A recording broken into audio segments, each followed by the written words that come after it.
Hey, what's up? This is Joshua, Daily Video Blog. Today I want to continue talking about portfolios because even though I've taken a little break from it over the last week, I was looking at one of my students' portfolios last night, and this kind of pet peeve popped up. And it's not really a pet peeve so much as a very common thing that people fall into.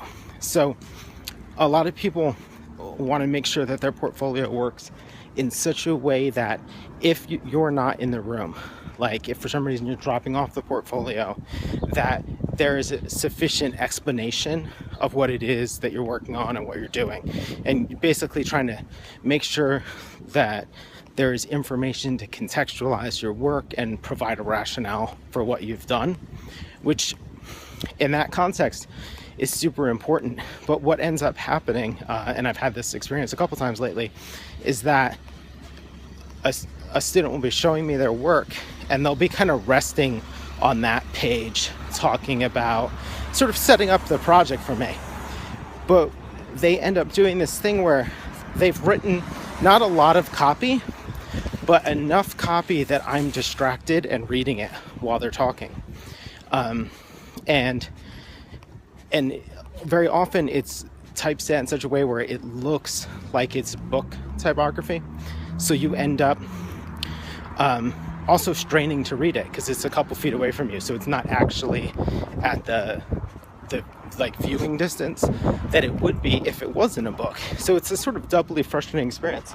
On the one hand, you start ignoring what the person is saying to you because your natural inclination when there's text in front of you is to start reading it. But at the same time, you can't even do that correctly. So what I would suggest is that if you really do have this kind of fear of, well, my portfolio needs to work on its own, is that you have separate versions of it. And one version, like if it has these divider pages or whatever, that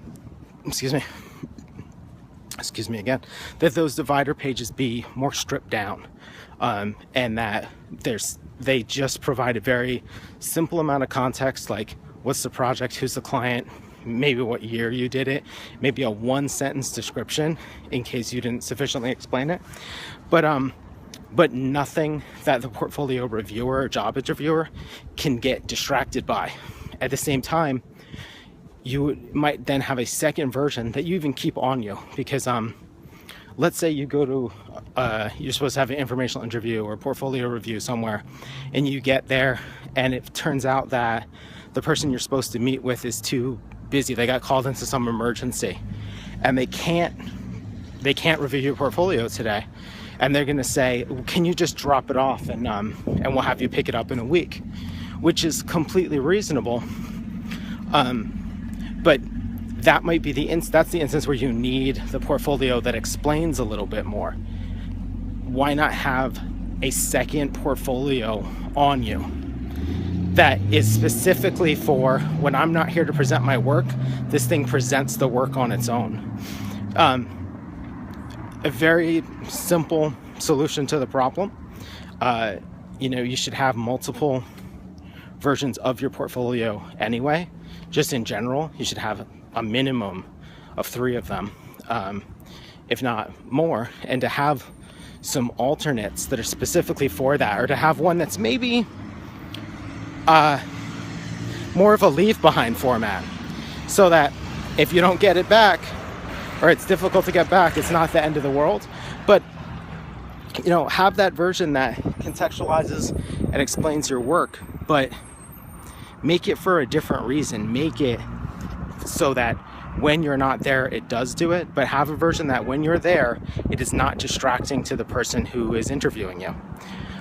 Hope you enjoyed that. Thanks.